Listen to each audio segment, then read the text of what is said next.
J'ai tué ma mère ce soir-là, non pas d'un coup de couteau, mais d'un mot qui a fissuré son empire de mensonges. Ma sœur, cette vipère aux lèvres peintes en rouge sang, a ri en premier, son verre de vin bon marché à la main, pendant que le fantôme de notre père hochait la tête depuis le cadre photo sur le buffet. Et moi, j'ai souri, parce que la vengeance n'est pas un cri, c'est un murmure qui ronge les os. Ces mots que j'ai tus pendant 20 ans ont jailli comme du venin. Maman, tu m'as vendu pour 3 €, comme ce plat pathétique. La tablée s'est figée, les couverts suspendus en l'air, et dans ce silence, j'ai vu l'enfer qu'elle m'avait infligé se refléter dans ses yeux injectés de peur. Qui aurait cru qu'un dîner de la fête des mères tournerait au procès public d'une vie de trahison? Mais le plus choquant, c'est que je n'ai pas regretté. Pas une seconde. Parce que la famille, en France, n'est pas un sanctuaire, c'est une arène où l'on s'égorge avec des sourires polis et des couteaux à beurre. Paris, mai 2025. La Seine coulait paresseusement sous le pont des Arts, ses eaux troubles reflétant les lumières naissantes des quais. J'avais 32 ans ce jour-là, et je marchais d'un pas lourd vers l'appartement de ma mère, dans le 7e arrondissement, ce bastion de la bourgeoisie déclinante où elle s'accrochait à ses illusions comme une vieille à son collier de perles faux. L'invitation n'était pas pour moi, bien sûr. C'est un dîner intime, chérie, avait-elle gazouillé au téléphone, sa voix sucrée comme un pastis éventé. Ta sœur et son mari, juste nous. Mais j'étais venu quand même, sans prévenir, avec dans ma poche un dossier jauni, fruit de nuit blanche à fouiller les archives notariales et les comptes bancaires oubliés. L'odeur de la ville lumière me prenait à la gorge, croissants brûlés des boulangeries, gaz d'échappement des taxis jaunes, et ce relent subtil de trahison familiale qui imprégnait l'air depuis mon enfance. J'avais grandi dans cet appartement haussmannien, avec ses moulures craquelées et ses tapis persans usés jusqu'à la trame. Mon père, un notaire respecté mort trop tôt d'un infarctus ou était-ce d'un chagrin d'amour, y avait laissé son ombre. Ma mère, Claire, l'avait pleuré 3 mois, puis avait réinventé sa vie autour de l'argent et des apparences. Et ma sœur, Isabelle, 28 ans, l'héritière autoproclamée, qui avait tout pris, l'amour, l'héritage, la place à table. Je sonnai à la porte, le cœur battant comme un tambour de carnaval. La sonnette, un carillon discret, résonna dans le vestibule. Isabelle ouvrit, son sourire figé comme un masque de porcelaine. Théo? Qu'est-ce que tu fais là? Maman n'attend pas. Sa voix traînait, pleine de cette condescendance qu'elle avait perfectionnée à Sciences Po. Elle portait une robe noire ajustée, ses cheveux blonds relevés en chignon impeccable, et autour du cou, le collier de maman, celui que j'avais offert pour ses 60 ans, payé avec mes premières économies d'étudiant. Je passais dans le quartier Mentigeux, forçant un sourire. Pour la fête des mères. Je ne pouvais pas manquer ça. Elle hésita, puis s'effaça, me laissant entrer dans le salon où la table était dressée avec une précision militaire. Couvert pour 4, maman, Isabelle, son mari Pierre, ce banquier falot aux lunettes rondes, et une chaise vide pour le fantôme du père. Au centre, un plat de pâte au pesto, sa sauce luisante sous la lumière des lustres en cristal. Pathétique. 3 €, à peine, pour un dîner censé célébrer l'amour maternel. Maman surgit de la cuisine, un tablier noué autour de sa taille fine, ses cheveux grisonnants relevés en queue de cheval juvénile. À 65 ans, elle faisait encore illusion, tailleur pantalon gris perle, maquillage discret, et ce regard bleu acier qui avait brisé tant de vies. Théo. Mon Dieu, quelle surprise. Elle m'embrassa sur les 2 joues, mais ses lèvres étaient froides, son étreinte mécanique. Assieds-toi, mais... On n'a pas prévu pour 5. Isabelle a fait les courses, tu sais, elle est si économe. Isabelle ricana doucement depuis la table, versant du vin rouge dans des verres à pied ébréchés. Pierre, assis en bout de table, hocha la tête en mâchant un olive. Oui, chérie, on a budget serré ce mois-ci. Les impôts, tu sais. Je m'assis, sentant la chaise en velours râpée contre mon dos. Le dossier dans ma poche pesait comme une enclume. 20 ans à ruminer, à reconstruire les pièces d'un puzzle familial macabre. Et ce soir, tout allait basculer. Le dîner commença par les banalités, le boulot d'Isabelle chez L'Oréal promue directrice marketing, imagine. Les golfs de Pierre à Deauville, les croisières ratées de maman en Méditerranée. Je hochais la tête, picorant les pâtes fades, le pesto amer comme la bile qui montait en moi. Puis, comme un orage qui gronde, j'abordai le sujet. Maman, tu te souviens de l'été 2005? Celui où papa est mort, et où tu as vendu la maison de campagne? Le silence tomba comme une guillotine. Isabelle posa sa fourchette, ses yeux verts plissés. Théo, pas maintenant. C'est la fête des mères. Maman blêmit, ses mains tremblant sur son verre. Quoi, la maison? C'était pour ton avenir, mon chéri. Pour payer tes études. Mensonge. Le premier d'une longue série. J'ouvris le dossier, en tirant une photocopie jaunie, l'acte de vente, daté du 15 juillet 2005, pour 150 000 €. Ton avenir? Ou celui d'Isabelle? Parce que l'argent est parti sur son compte, pas le mien. Et moi, j'ai atterri en foyer d'accueil à 16 ans. Pierre toussa, mal à l'aise. Isabelle rougit, son chignon se défaisant légèrement. C'est ridicule. Maman a fait ce qu'elle pouvait. Papa nous a laissés sans rien. Maman murmura, Théo, arrête. C'était pour la famille. La famille. Ce mot, comme un poignard. J'avais passé des années en thérapie, à décortiquer cette famille qui m'avait jeté comme un Kleenex usé. Le foyer, les nuits sans sommeil, les jobs précaires pour survivre. Et pendant ce temps, Isabelle étudiait à l'étranger, maman sirotait du champagne à Biarritz. Ne touche pas à la nourriture, lâcha soudain maman, sa voix stridente brisant le silence. Ta sœur a dépensé 3 € pour ça. 3 €. Le plat de pâtes, ce misérable témoignage d'avarice, devint le symbole de tout. Isabelle éclata de rire, un gloussement nerveux qui sonna faux. Exactement. On n'est pas les Rothschild, Théo. Si tu veux du caviar, paie-le toi-même. Pierre ricana, maladroit. Et moi, je sentis la rage monter, une lave rouge qui obscurcissait ma vision. C'est là que la vengeance prit forme. Pas un geste violent au non, je suis français, nous tuons avec des mots, des regards, des silences calculés. 3 €, répétai-je lentement, en repoussant l'assiette. Comme les 3 000 € que tu m'as volés, maman. Non, attends, 150 000, pour être précis. Je dépliai le dossier sur la table, les pages claquant comme des gifles. Compte bancaire, virement tracé via un détective privé que j'avais engagé avec mes maigres économies de graphiste freelance. Isabelle pâlit, son rouge à lèvres craquelant sous la tension. C'est faux. Maman, dis-lui. Maman se leva, renversant son verre. Le vin rouge se répandit comme du sang sur la nappe blanche. Théo, tu es fou. C'était pour ton bien. Tu étais ingérable, après la mort de ton père. Ingérable. Le mot qui avait scellé mon exil. À 16 ans, après l'enterrement, j'avais pleuré, hurlé, brisé un vase Ming. Réaction normale, disaient les psys. Mais pour elle, j'étais un poids. Vends la maison, avait-elle murmuré à l'agent immobilier, pendant que je dormais dans la chambre d'amis. L'argent? Transféré sur un compte au nom d'Isabelle, pour sauvegarder l'héritage familial. Mensonge. Isabelle l'avait dépensé en sac Vuitton et en nuit folle à Saint-Tropez. La soirée dégénéra en cris. Pierre tenta de calmer le jeu, allons, on est en famille. Famille. Je ris, un rire amer qui fit trembler les lustres. Famille? Vous m'avez vendu pour que votre petite princesse brille. Et maintenant, regardez-vous, 3 € de pâtes pour la fête des mères. Pathétique. Maman s'effondra sur sa chaise, les larmes coulant enfin, pas de remords, non, de colère. Sors d'ici. Tu n'es plus mon fils. Ces mots me transpercèrent, mais au lieu de la douleur, ce fut une clarté froide. La vengeance n'était pas dans la destruction physique, elle était dans la révélation, dans le poison lent qui rongerait leur nuit. Je me levai, ramassai le dossier, et sortis sans un regard en arrière. Dehors, la nuit parisienne m'avala, ses rues pavées luisant sous la pluie fine. J'avais planté la graine. Demain, les avocats. Après-demain, les journaux people qui adoraient ce scandale, héritière déchue, la trahison d'une mère parisienne. Mais ce n'était que le début. La vraie revanche attendait, tapie dans les ombres de mon passé, prête à surgir comme un loup dans la bergerie. Les jours suivants furent un tourbillon de silences assourdissants et de regards fuyants. Mon téléphone sonnait dans le vide, maman, une fois, pour supplier ou oublie tout, reviens dîner.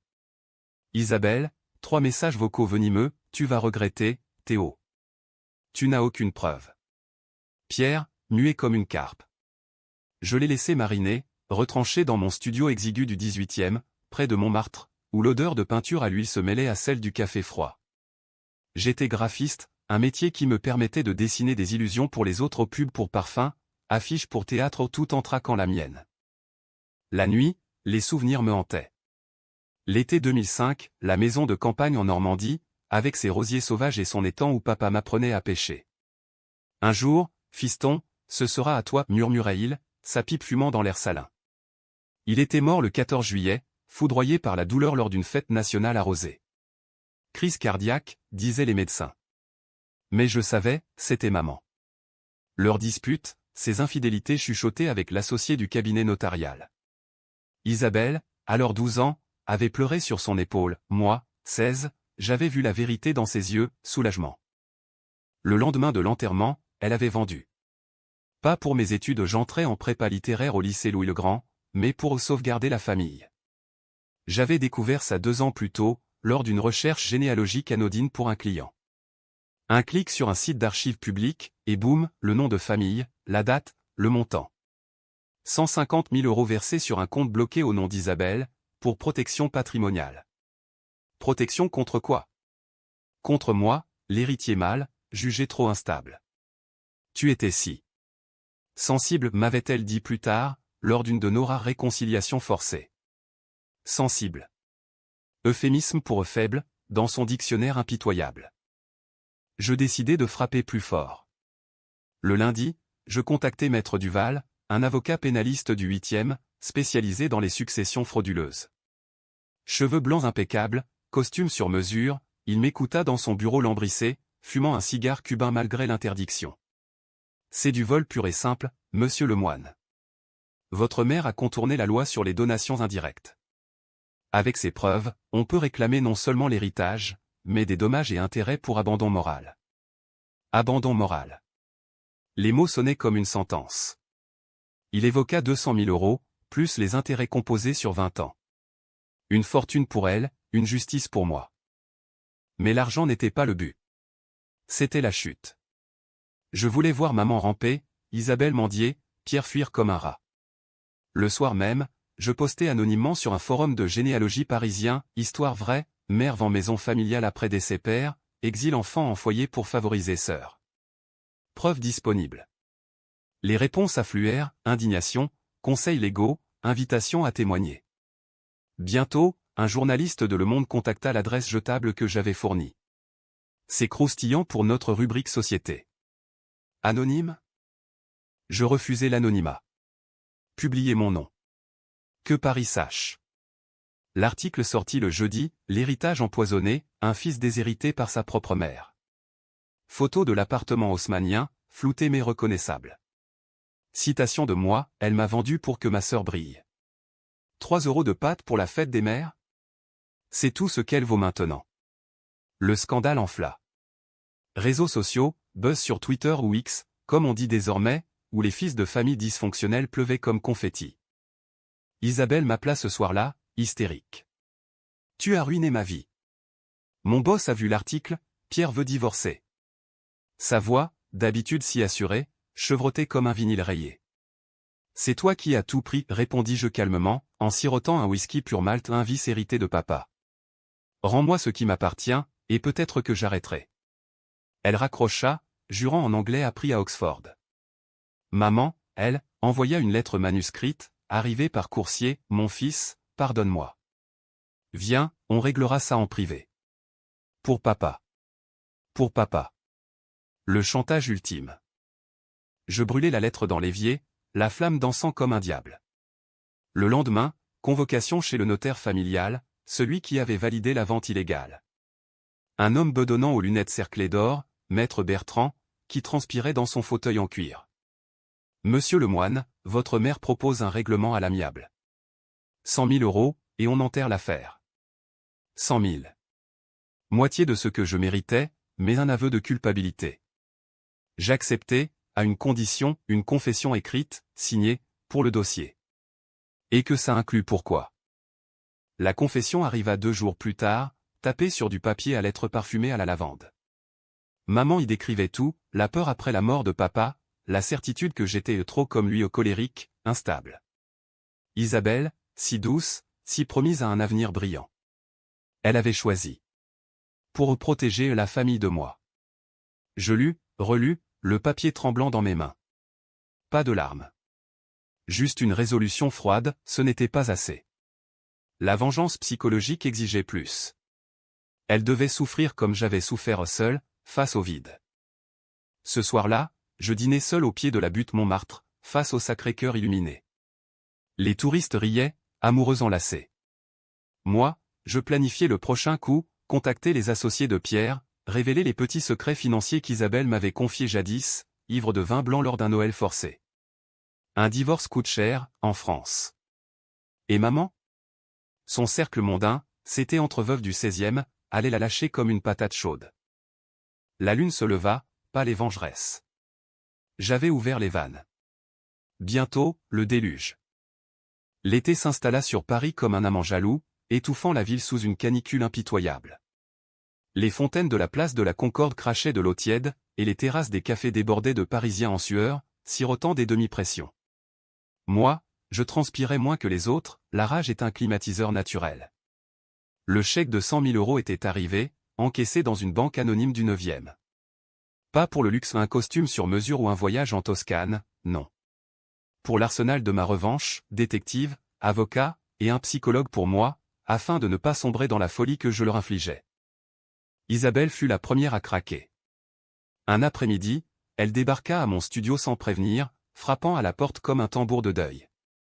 J'ouvris, torse nu, une toile à moitié finie sur le chevalet, un portrait abstrait de maman, ses traits déformés en grimaces. « Théo, s'il te plaît, supplia-t-elle, son maquillage coulant sous la chaleur. La robe d'été, froissée, révélait des ecchymoses au bras, traces de dispute avec Pierre. On peut en finir? Je te rends tout. Vends la maison si tu veux, je m'en fous. Je la fis entrer, lui offrant un verre d'eau gazeuse au pas de vin, pas d'illusion. Le studio était un capharnaüm créatif, toiles empilées, livres de Freud et de Camus entassés, une photo de papa sur le frigo. Elle s'assit sur le lit défoncé, les jambes croisées comme une gamine. Pierre est parti. Il dit que je suis toxique, à cause de toi. Toxique. Le mot qu'elle m'avait lancé jadis, lors d'une engueulade pour une broutille. Tu es toxique, Théo, avec tes humeurs. Projection classique, disaient les psys.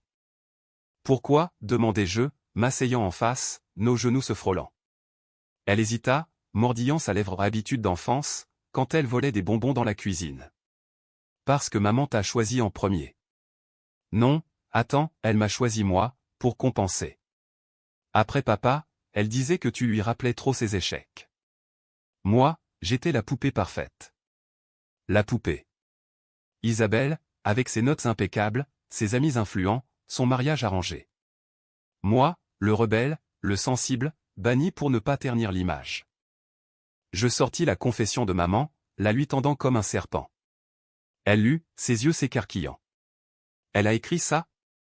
Putain, Théo, elle est folle. Foule. Le mot plana entre nous, chargé de notre sang partagé.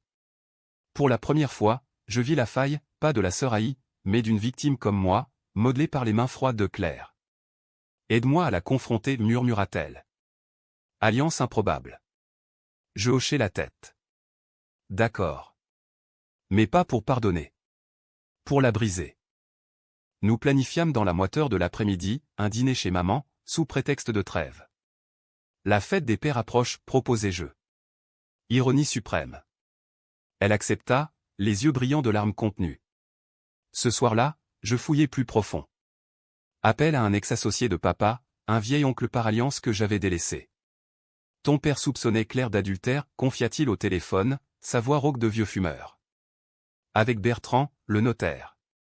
C'est pour ça qu'il a revu son testament la semaine avant de mourir. Tout pour toi, Théo. Mais après. Elle a tout effacé. Adultère. Le mot explosa en moi comme une grenade. Pas une crise cardiaque, alors? Un empoisonnement lent, par le chagrin, par le poison des mensonges. Je raccrochai, le cœur cognant. La vengeance muta, de financière à existentielle. Maman n'avait pas seulement volé l'argent, elle avait assassiné papa, et par extension, nous tous. Le dîner eut lieu une semaine plus tard, sous un ciel doux orageux. L'appartement sentait le rôti aux 5 € cette fois, progression ridicule. Pierre absent, divorcé en instance. Maman nous accueillit, pâle comme un linceul, ses perles serrées autour du cou comme un garrot. Mes enfants, murmura-t-elle, nous embrassant. Isabelle et moi échangeâmes un regard, complice, pour la première fois. À table, les couteaux à découper luisirent sous la lampe. Maman commençait je, la voix douce comme du miel empoisonné, parle-nous de papa. De sa mort. Elle tressaillit, servant le vin avec une main tremblante. Un accident, chérie.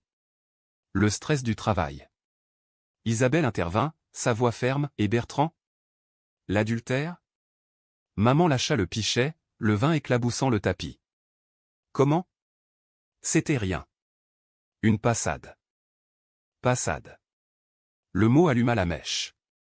Je sortis les preuves, lettre jaunie trouvée dans les archives du notaire, via un contact à cœur illégal, mais justifié. Papa savait. Il a changé le testament. Tout pour moi. Tu l'as tué, maman. Pas avec du poison, mais avec ton corps, tes mensonges. Elle hurla, un cri primal qui fit vibrer les vitres. Non. Il était faible. Comme toi. Isabelle se leva, renversant sa chaise. Et moi? Ta poupée? Tu m'as élevée pour être comme toi, voleuse, menteuse. La scène dégénéra en chaos, assiette brisée, accusation volante. Maman s'effondra, pleurant pour de bon cette fois, un flot de confessions, l'adultère pour combler le vide, la vente pour effacer les dettes de jeux secrètes, l'exil de moi pour protéger Isabelle de l'hérédité paternelle, cette colère qui ronge. Isabelle vomit dans l'évier, moi je restais figé, absorbant le poison. Au fond, ce n'était pas de la haine pure, c'était de la pitié tordue, pour cette femme brisée par ses propres ambitions. Nous partîmes au petit matin, laissant maman seule avec ses démons. Dehors, l'orage éclata, lavant les rues. Isabelle me serra le bras, et maintenant? Maintenant, répondis-je, on reconstruit. Sans elle. Mais au fond de moi, un vide persistait. La vengeance avait goût de cendre. Était-ce la victoire, ou juste un autre exil? Septembre apporta les feuilles mortes et les pluies froides, transformant Paris en une toile grise où les parapluies noirs dansaient comme des corbeaux. Mon studio devint un bunker, toiles inachevées, bouteilles vides, nuit blanche à disséquer les ruines familiales. Isabelle avait fui en province, chez une cousine à Lyon, prétextant un besoin de temps. Maman? Silence radio, mais des rumeurs, son cercle social l'avait ostracisé, l'été du 16e devenu des murmures de scandale. La veuve noire de l'héritage titrait les blogs People. Justice poétique. Pourtant, le triomphe sonnait creux. Le psychologue, un barbu freudien nommé Laurent, me le dit sans détour lors de notre session hebdomadaire, dans son cabinet du Marais au mur tapissé de livres jaunis. Vous avez vengé le passé, Théo, mais quel est votre futur? La rage vous définit encore. Il avait raison. La nuit, je rêvais de papa, son rire tonitruant lors des barbecues normands, sa main ferme sur mon épaule. Sois fort, fiston. Pas pour haïr, pour vivre. Vivre. J'avais oublié comment. Je décidai de creuser plus profond, non pour blesser davantage, mais pour guérir. Contacter l'oncle par alliance, désormais à la retraite à Nice. Il m'invita, billet de train payé de sa poche. Le TGV filait à travers les vignes de Bourgogne, paysage flou comme mes émotions. À Nice, l'air salin me frappa comme un uppercut, azur, palmier, et ce relent de pastis qui rappelait les étés d'enfance. L'oncle, Raoul, m'attendait à la gare, voûtait mes alertes, sa canne en ébène claquant sur le trottoir. Son appartement surplombait la promenade des Anglais, rempli de photos, papa jeune, en toge de notaire, maman radieuse à leur mariage, nous, enfants, sur la plage. Assieds-toi, gamin, grognatait-il, servant du rosé frais. Ton père m'a tout confié avant de mourir. Claire. Elle était ambitieuse, trop. L'adultère avec Bertrand? Pour un partenariat au cabinet. Mais papa a découvert les dettes, elle jouait au casino, perdait des fortunes. La maison de campagne? Hypothéquée pour couvrir ça. Dette. Le puzzle s'emboîtait. Pas seulement avarice, mais désespoir. Papa avait revu le testament pour me protéger, la maison à moi, le reste en fidéicommis pour Isabelle. Maman avait falsifié, via Bertrand, après sa mort.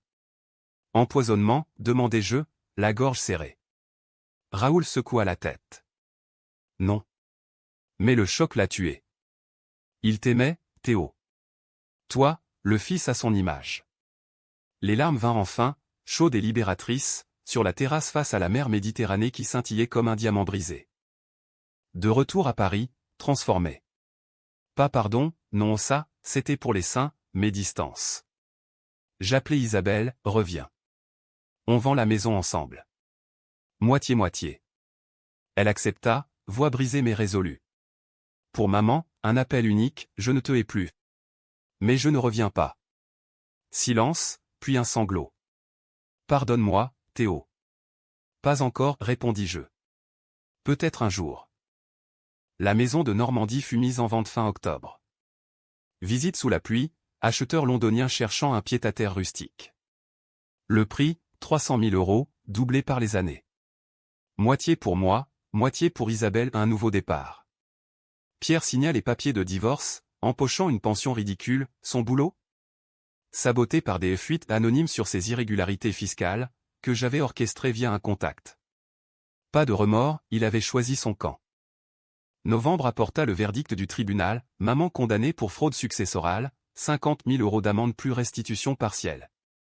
Elle vendit l'appartement haussmannien, déménagea dans un 2 pièces du 13e, anonyme et gris. Je la vis une fois, par hasard, au marché d'Aligre, silhouette voûtée, panier vide, achetant des pâtes en solde. Nos regards se croisèrent, elle détourna les yeux, honteuse. Je passai sans un mot, le cœur plus léger. La vengeance s'achevait, non en apothéose sanglante, mais en murmure. J'exposai mes toiles à une galerie du 6e, série et héritages empoisonnés, portraits déformés de famille, vendus à des collectionneurs qui y voyaient de l'art brut. Isabelle revint, enceinte aux surprises de son ex, mais gardée. Un neveu pour toi, dit-elle, main sur le ventre. Nous dînâmes, pour de vrai, rôti d'agneau, vin de Bordeaux, rire timide.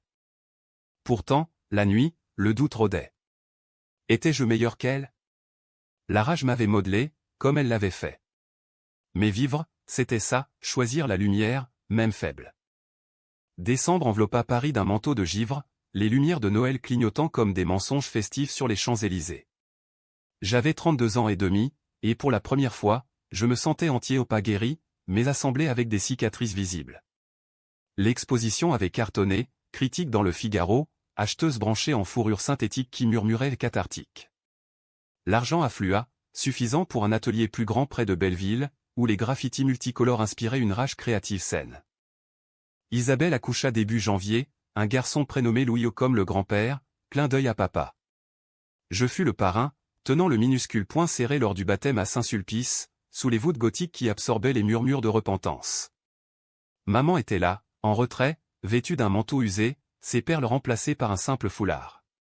Elle approcha après la cérémonie, tendant un paquet mal emballé, un album photo jauni, rempli de clichés d'enfance. Pour Louis. Et pour toi. Sa voix tremblait, vieillie de 10 ans en 6 mois. Je pris, sans étreinte. Merci. Pas plus. Le pardon était un luxe que je m'accordais peut-être un jour, mais pas ce froid dimanche. Les mois suivants furent une reconstruction laborieuse. Isabelle s'installa dans un appartement du 11e, aidée par sa part de la vente. Elle reprit le travail à mi-temps, consultant freelance pour des marques éthiques l'ironie, après L'Oréal. Nous nous voyons souvent, dîner chez elle, ou Louis babillait en mâchant des purées bio, promenade au Luxembourg, feuilles mortes crissant sous les poussettes. Tu m'as sauvé, Théo, avoua-t-elle un soir, sur un banc face au bassin. Sans toi, j'aurais continué à être sa marionnette. Ça. Maman. Nous parlions d'elle comme d'un fantôme, elle vit de sa retraite, traduit des romans anglais pour survivre. Maman.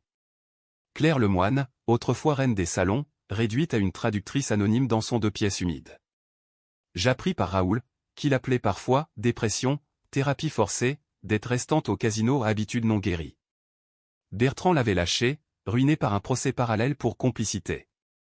Elle écrivait des lettres, que je lisais sans répondre, supplications, souvenirs édulcorés, promesses de changement.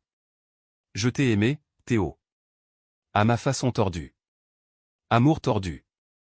La psychanalyse de Laurent en raffolait, narcissisme maternel, projection du trauma filial. Traduction, elle m'avait détruit pour se reconstruire.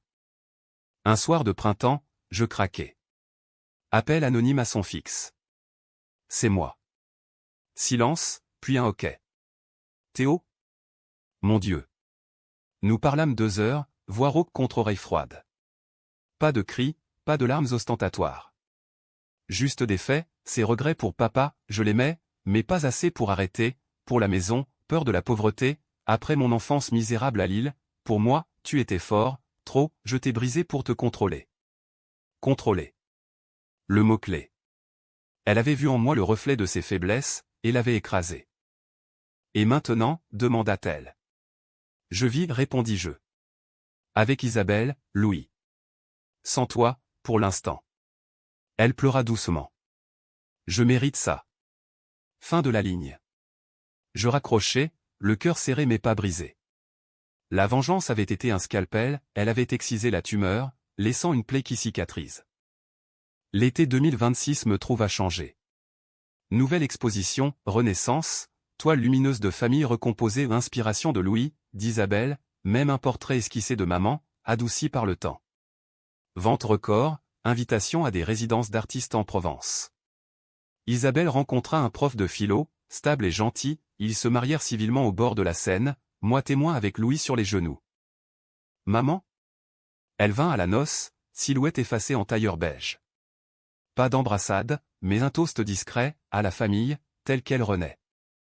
Je hochai la tête, un sourire fugace. Pas pardon total, mais trêve. La nuit, sous les étoiles, je pensais à papa, j'ai gagné, non? Son fantôme rit, probablement.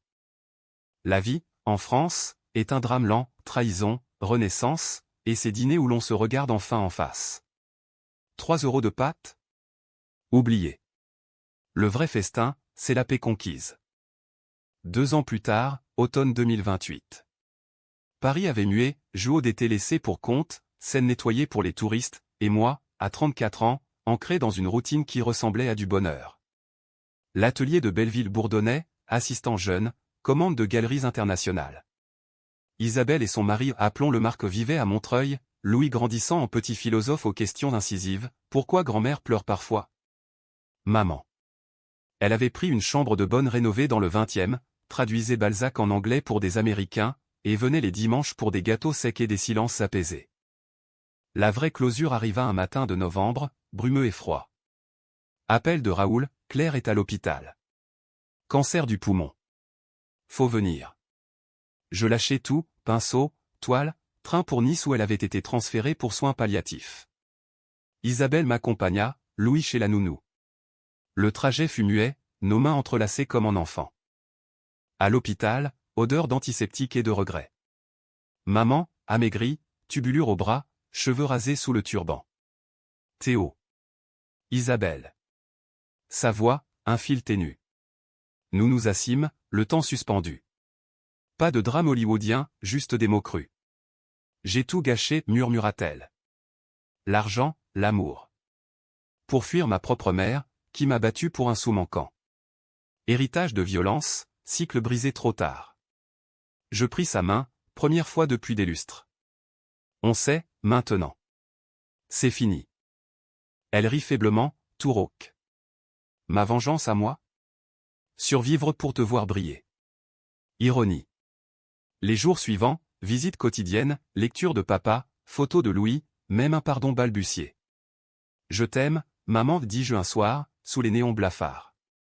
À ma façon tordue. Elle sourit, yeux clos. Elle partit 3 semaines plus tard, paisible, testament simple, tout à nous, égal. Pas de dette, pas de fantôme. L'enterrement, à Père-Lachaise, fut intime, nous, Raoul, quelques cousins.